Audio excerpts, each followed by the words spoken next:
So welcome back to the show. So CNN and MSNBC's darling presidential candidate for 2020 on the Democratic side of things, Pete Buttigieg, current mayor of South Bend, Indiana, he has basically been a darling of corporate media for about, I don't know, maybe a month now. And he decided to start kind of taking veiled shots at Bernie Sanders, especially this week.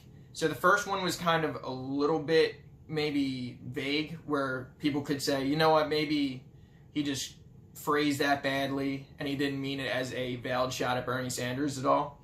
But now you have this new one coming out. So this is from The Hill. Democratic presidential candidate Pete Buttigieg says he doubts fellow hopeful Senator Bernie Sanders can beat President Trump in a general election. I have a hard time seeing the coalition ultimately coming together there, the South Bend, Indiana mayor told the New York Times. Buttigieg added that at the time, people were refreshed by the novelty of that boldness of Sanders' ideas, but that they are now less exciting. Buttigieg has been criticized this week for saying that in 2016, voters wanted to, quote, blow up the system, adding that this mentality could lead you to somebody like Bernie and it could lead you to somebody like Trump. That's how we got where we are. Okay, so I just want to tackle the last part of this article that I just read to you first, that Buttigieg has been criticized this week for saying that 2016 voters wanted to blow up the system, adding that this mentality could lead you to somebody like Bernie and it could lead you to somebody like Trump. That's how we got where we are. So he's half right on part of it. So basically when he's saying, yes, like people were fed up with the status quo in 2016, then yes, he is correct that there are plenty of people that were fed up with the status quo of 2016 and how establishment Democrats have been doing all of these incrementalist measures to try and improve people's lives, and people are still really struggling out there and they're not feeling like they're getting the attention they deserve. They don't feel like policies are being considered that genuinely help them. So they feel like they're not being cared for by the politicians in our country and by the establishment. So they did want to change the status quo because they felt like the system wasn't working, because plenty of different parts of the system aren't working. But the problem is the second part where he says this could lead you to somebody like Bernie and it could lead you to somebody like Trump, how he's almost kind of equating the two again. And I hate that the establishment always does this, because they're not then going into clarification about why somebody could go to Bernie and why somebody could go to Trump. So yes, part of it is the fact that people are fed up with the status quo and are fed up with the stale system that we have right now, and are fed up with the establishment in general, even the establishment media. But what they're not clarifying there is that there are people that are going towards Bernie because they actually see, because his policies make sense and actually address the problems with the system that's currently in place.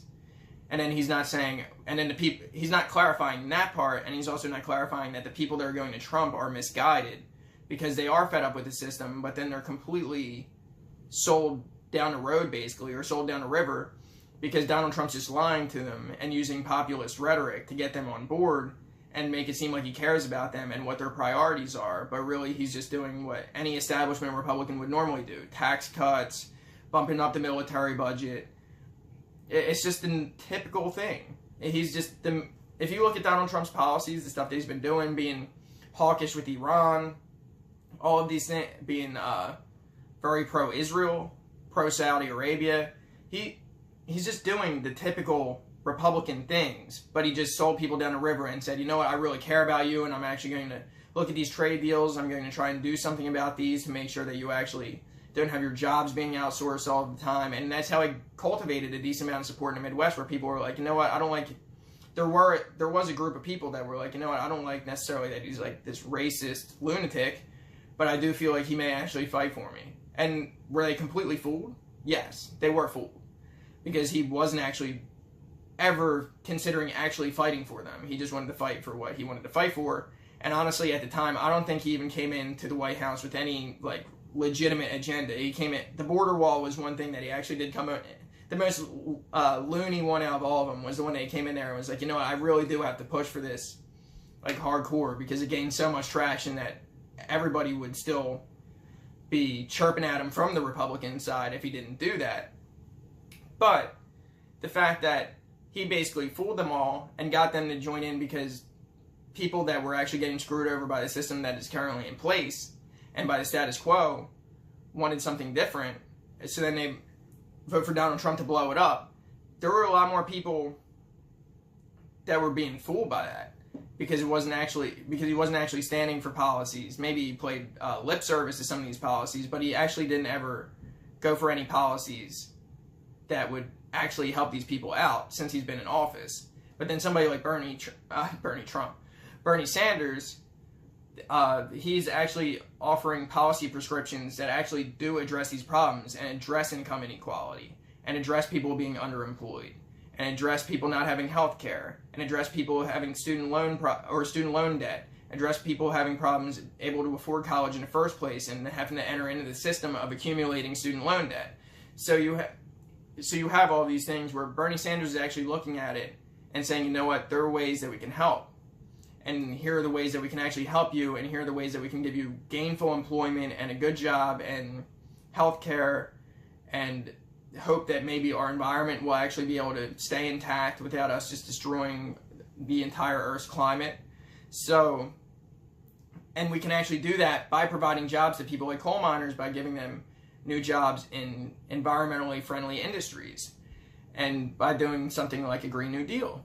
So, when people just say, well, you know what, people get fed up with the system and that's how you get the Bernie and that's how you get the Trump, you're leaving out a gigantic part of that. That certain people are getting fooled and going towards Donald Trump, and Donald Trump is actually somebody that supports the current system and supports the status quo, but actually just tweets mean things out a lot and says outrageous stuff. And that Bernie Sanders is actually somebody that's trying to stop the status quo and is offering policy prescriptions that actually help the people that need the help. So you're leaving out a key detail in that, because you're basically saying, well, you know what, people are going to two extremes. If I said people are going to two extremes, one side is going towards, and I'm not saying that every Trump supporter is a white supremacist, so let me clarify that ahead of time. But let's say, you know what, all this economic anxiety is leading people two ways. It's leading people to want health care for everybody, and it's leading people to want white nationalism.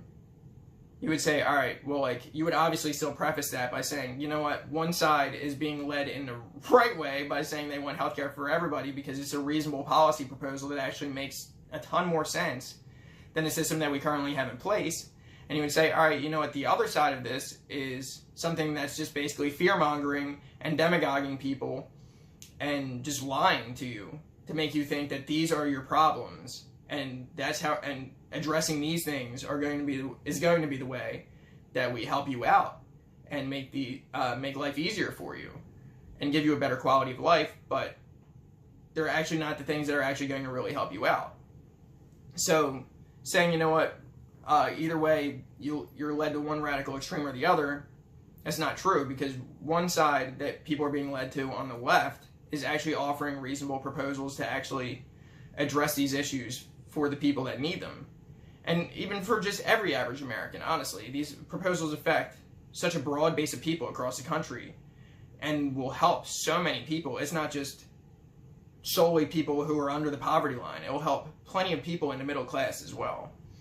And another part that I wanted to go on to that too was, so now you see how he's framing Bernie as more extreme, and it paints it clearly by those quotes that you have in The Hill coming out today, where he's basically saying that he doubts Senator Bernie Sanders can beat Donald Trump because he has a hard time seeing the coalition ultimately coming together, and that at the time, quote, people were refreshed by the novelty of that boldness of Sanders' ideas, but now they're less exciting. First off, that's just not true, because now those policy ideas that were bold at the time when he came out with them in 2016, because there's no other candidate running on that policy platform. Well, Jill Stein was, but in terms of like as a Democrat in like the two-party system, the novelty of the boldness and all of that, yes, his policy ideas were bold in 2016. They still are bold, but they haven't lost any of their excitement. They've just grown on and become more and more a part of the mainstream in the Democratic Party now. Where like even in so there was polls that came out that said 70% of the American public supports Medicare for all. There's also more recent polling from Americans' Health and Education Priorities for the New Congress in 2019 by Harvard T.H. Chan School of Public Health in partnership with Politico. So this was released in January of 2019. And one part of the poll had asked, providing health insurance coverage for everyone through a taxpayer-funded national plan like Medicare for all. Yes, should be an extremely important priority. No, should not be an extremely important priority. and don't know / refused. So the total for yes should be an extremely important priority is 68%. For Democrats, that's 84%. Republicans even at 39%, and independents at 70%. So overwhelmingly popular. I mean, obviously it's not above 50% on the Republican side in this poll, but still 39% for Republicans is not bad. And the fact that you have 84% of Democrats, overwhelmingly popular in the Democratic Party, and 70% of independents as well. And that all averages out to 68% for the country, according to this poll.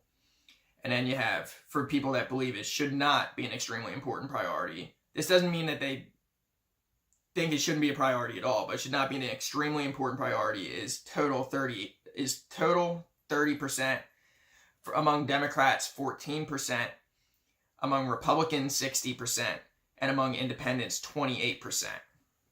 So yes, so Medicare for All is extremely popular in the country, according to this poll from January of 2019 as well. So you have most of the polling that's trustworthy coming out on Medicare for All across the country, 70% approval, 68% approval, and then you have 80% approval or 84% approval from the two polls that I've looked at among Democrats.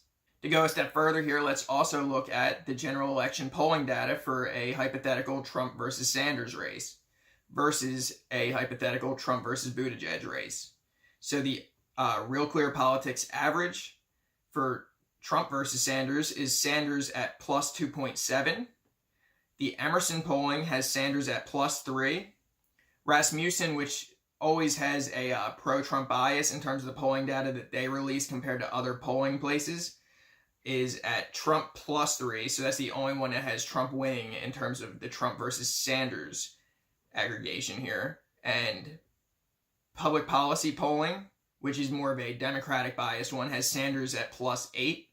And then you have the Fox News poll at Sanders plus 3.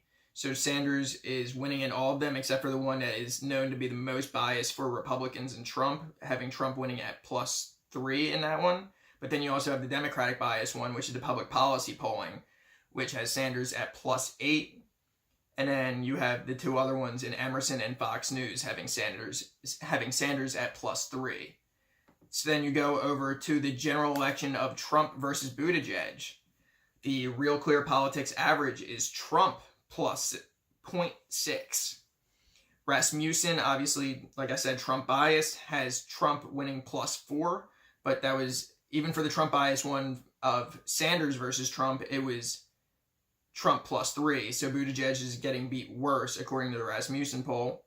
Emerson, which had Bernie at plus 3, has Trump at plus 2, and Public Policy polling has Buttigieg at plus 4, but then that same poll had Sanders at plus 8. So yes, so there's not anything that Pete Buttigieg has to actually back up those claims that he's saying. You have Medicare for All hitting at 68% popularity nationwide and 84% among Democrats. So, yeah, Pete, they're still fucking excited about it, dude. Like, I love how he doesn't use any facts to back up that people aren't excited about the boldness of the platform now. It's still a bold platform because none of that stuff has been implemented since 2016 anyway. Obviously, Donald Trump hasn't instituted any of the policy platform ideas that Bernie Sanders actually wants to implement. So, don't even be acting like, oh, you know what, well, those were bold ideas then, and people kind of thought it was like a fresh thing, so they kind of got excited by it. It was like flavor of the month thing, and now it's old news. It's nothing now. How? Do you have anything to back that up at all? No. Because obviously, like I just told you, Medicare for All is extremely popular and has grown into basically a litmus test for Democratic candidates going into this 2020 election, that you're not going to win a primary unless you support Medicare for All. I can guarantee that right now. And I'll be happy to, or I won't be happy to admit that I'm wrong, but I will be more than willing to admit that I'm wrong if somehow Joe Biden comes out without supporting Medicare for All and wins the 2020 primary. I will admit that I'm wrong, but I genuinely do not think, especially on the progressive side of things, that litmus test is there in the Democratic base at this point, where if you're a candidate that doesn't support Medicare for All, you're not getting our vote. And if you're a candidate that doesn't support something extreme to address climate change, such as a Green New Deal, probably not getting our vote. Or at least even the OFF Act, the Off Fossil Fuels Act, that's at least another positive environmental proposal that could really help out in terms of climate change. So let's say, like Tulsi Gabbard, for instance, hasn't thrown her support behind Green New Deal, which I think she should, but I mean, this is a side note, but she at least does have the Off Fossil Fuels Act, which is also something that really wants to address climate change in a bold way and get us off of fossil fuels completely and get us to, I think it was by 2035, off fossil fuels completely in that bill. So, yeah, like somebody like Tulsi Gabbard, they don't support the Green New Deal, but they still support policies to extremely address climate change because it's an extreme issue. So, if you're not supporting something that's bold like that, though, on climate change, and you're not supporting something like Medicare for All, and you're not supporting universal college and legalization of marijuana, ending these wars, I can almost guarantee you're not going to get through. So to act like all the stuff that Bernie Sanders proposed that was bold then, that has now become the mainstream like platforms that need to be had by a Democratic candidate to get the approval of progressives in the base, and basically a majority of the party at this point, then how has it gotten less exciting? It's basically just the mainstream of the party now is, all right, Medicare for All, universal college, Green New Deal. So the fact that, I mean, legalization of marijuana is like beyond popular at this point, and it has been for years.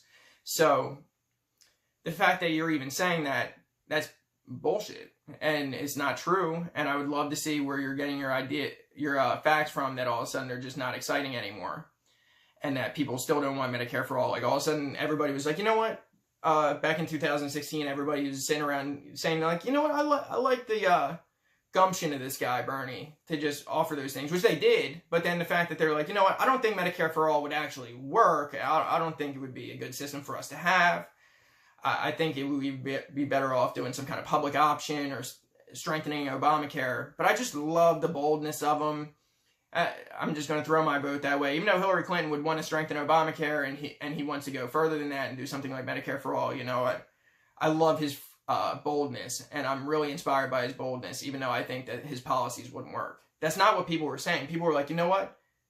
These are the right policy proposals, and they actually would address the problems that we're having with the private health insurance industry. So people looked at the facts of what he was putting forward, and it was like, you know what? That's extremely reasonable, and that's something that we really should do, because if you look at all the facts of all the problems that this private health insurance industry is causing and that our current healthcare system is causing, and you look at how much cheaper it could actually be by doing a Medicare for All. Yes, it raises government spending, but it lowers per capita spending. So you're saving, according to the Mercatus Center study, over 10 years, you're saving $2 trillion by going to a Medicare for All system. According to UMass of Amherst, I want to say it was around $3.5 trillion. And there's another study too that was around $5 trillion over 10 years that you'd be saving by going to a Medicare for All system over our current system. Right now we're spending like 17% of our GDP on our current system. And Medicare for All would cut down those expenditures, and it would produce better outcomes, and it would cover everybody, and it would give people better access to care. It would actually give you more freedom to care too, because you're not restricted to what your private health insurance plan allows. So people were looking at, like, for instance, there could be plans of private health insurance where you couldn't go to the doctor that you want to go to right now, because there's a certain network of doctors that your private health insurance company is going to cover with your plan. But in a Medicare for All system, you can just go see any doctor. So it's actually giving you more freedom in terms of your choices of where you get your healthcare from, in terms of the hospital you go to, in terms of the doctor that you go to. So people hear all these facts and they're like, you know what? That's completely right.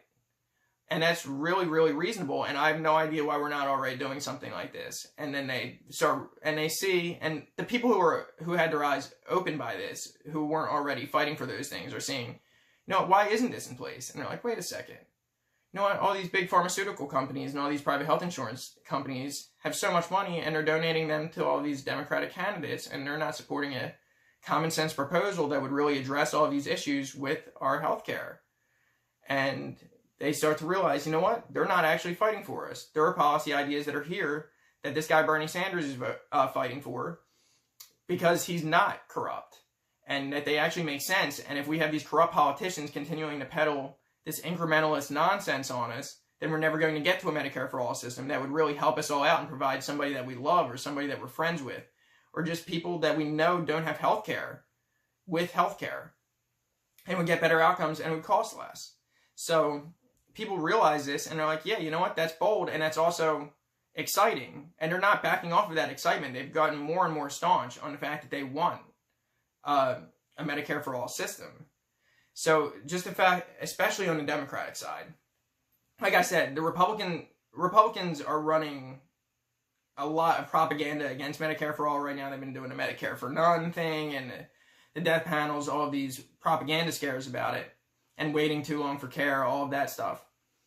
But basically, so you're probably going to see like the Republican number drop a little bit because it's going to become it's already become such a mainstream Democratic thing that Republicans who are Team Republican, and it's a majority of Republicans right now because about 89 to 90% of them all approve of Donald Trump and support Donald Trump right now. So it's a team thing on the Republican side. So if they start really going Fox News all day, Donald Trump's going after it all day, all these Republicans are going after it and spreading propaganda about Medicare for all, you'll probably see the number on Republican support go down.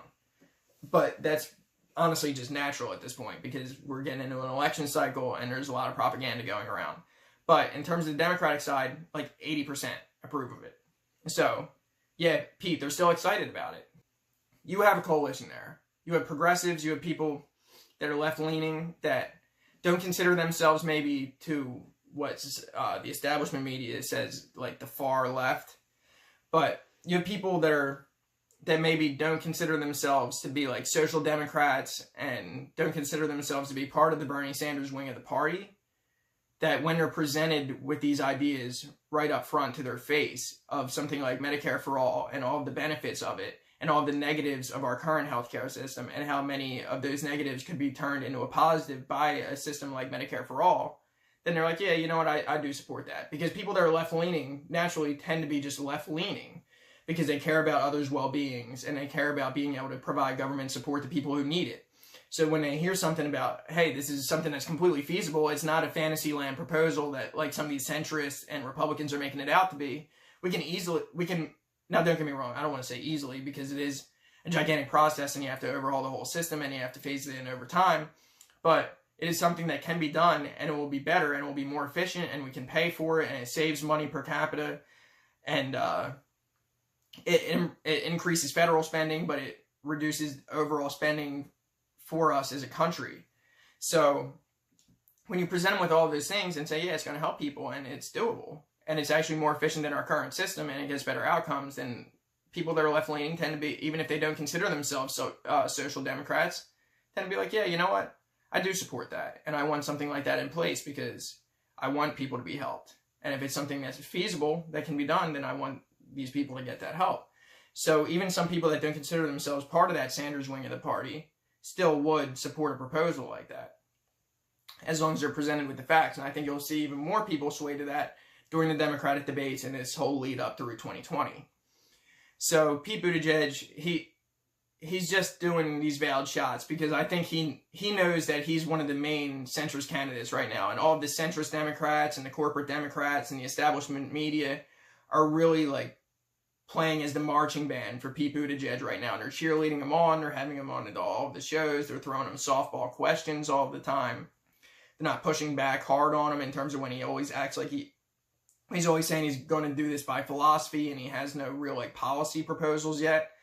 They don't like push back and ask him like what his opinions are on certain proposals and really give him like good journalism and good interviewing where they actually really try and get to the nitty gritty of what Pete Buttigieg wants to do. But they haven't been doing that because they love the guy already. He's like the establishment candidate, or he's one of them. They're really evaluating their options right now. They kind of cycled through O'Rourke. They cycled through Harris. They consistently kind of stay positive with Joe Biden, but we'll probably see more cheerleading for Joe Biden once he finally does enter into everything and more fluff pieces about him. But there's already been a decent amount of fluff pieces around him, around Joe Biden too. But yeah, so you have something where Pete Buttigieg knows that he's one of the main centrist candidates at this point, and he's one of the main establishment Democrat candidates. So he knows that one of the main people that's going to be standing in his way then is going to be Bernie Sanders. So he's starting to take all these veiled shots. And this is the problem with somebody that's like an establishment Democrat. Because they're not just fighting for the same things. And, for instance, like, you don't hear Elizabeth Warren. First off, if you want to take it down into subcategories in terms of getting the progressive vote, Elizabeth Warren has, like, a major problem with gaining more popularity solely due to Bernie Sanders, and that a lot of people that love Elizabeth Warren, like, for instance, I love Elizabeth Warren, but I'm still voting for Bernie Sanders because I feel like he stands a little bit stronger on the issues for the most part. They have very similar platforms in terms of what they want to do with this country and how they want this country to look, but she's been a little bit pushovery at times on certain areas, such as she's been a little bit milquetoast on Medicare for All here and there in interviews, and I do believe that she supports it, but she's a little bit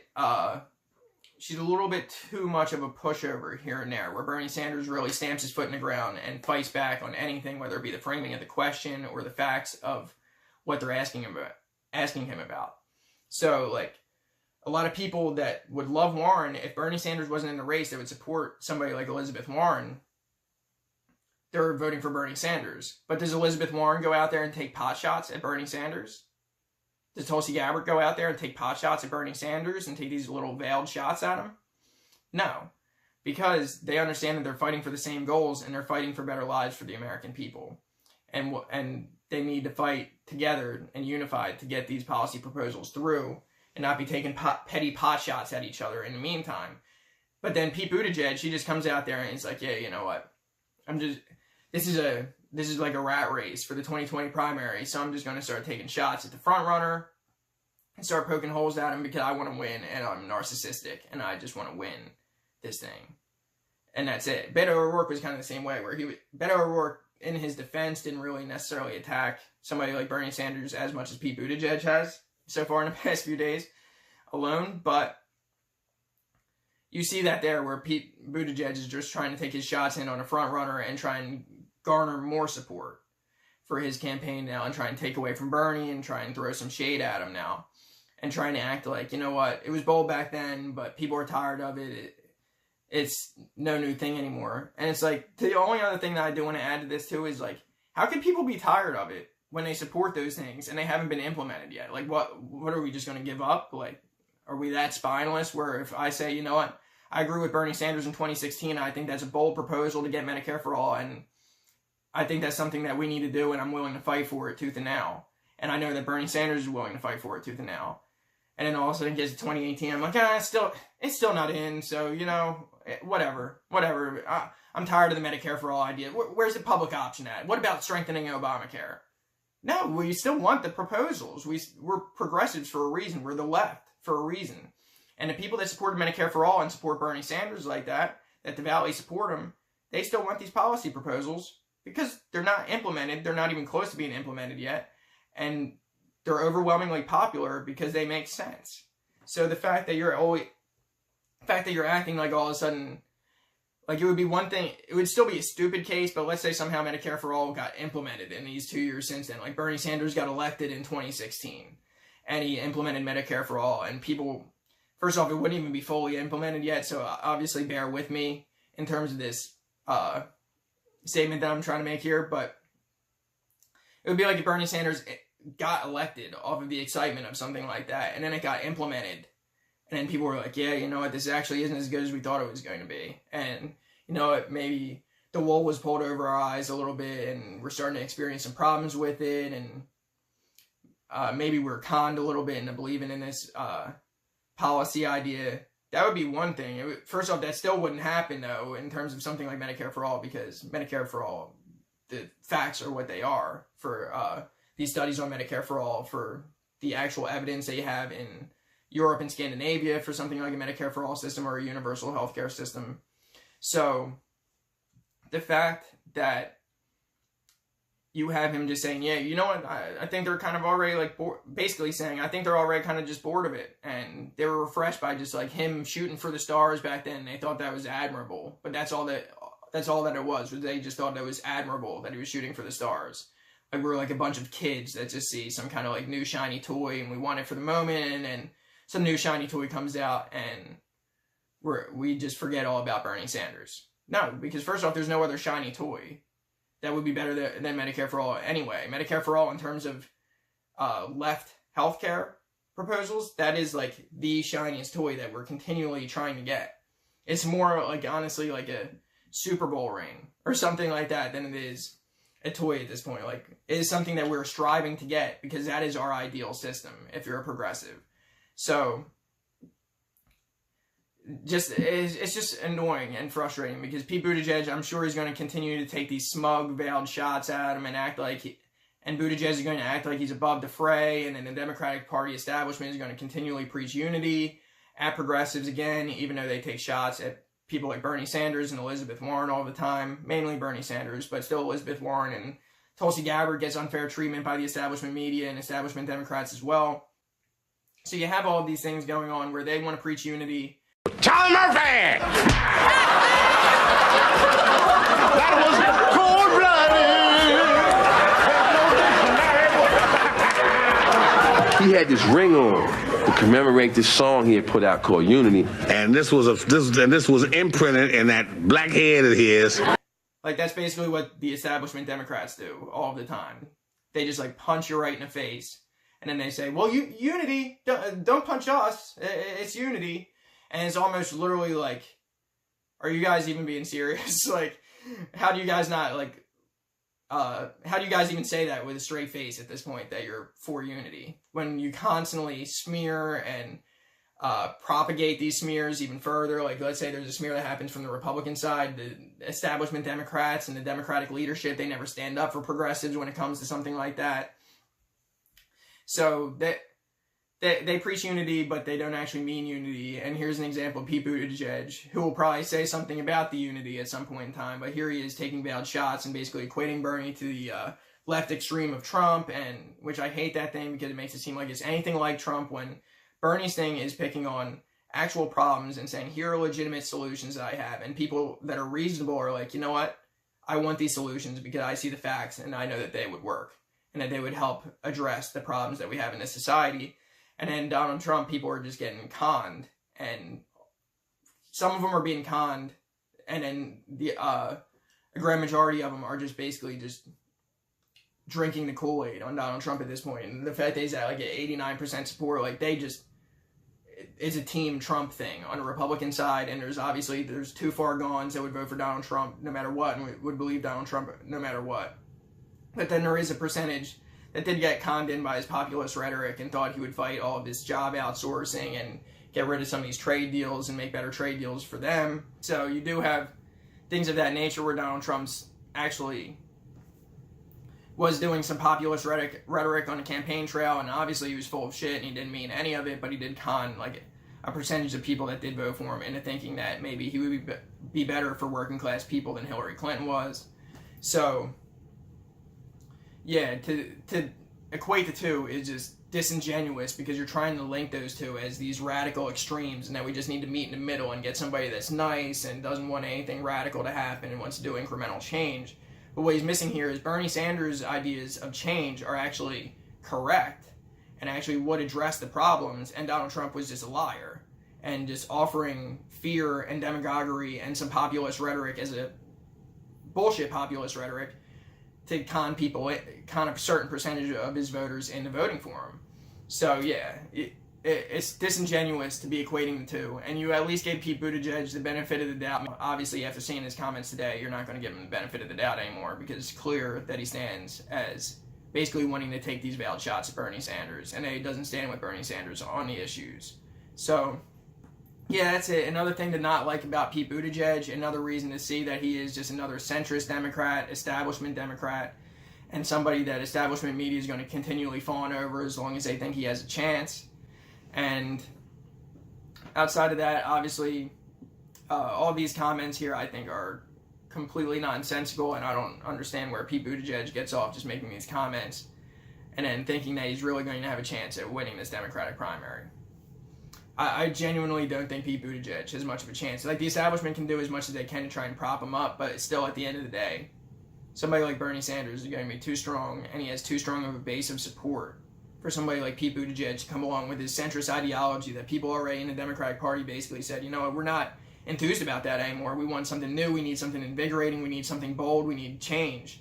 And then he's taking shots at somebody that actually did do policy proposals to help the American people. And they saying, well, they're bold back then and they're cool like Fantasyland proposals to get people's hopes up and people enjoyed that.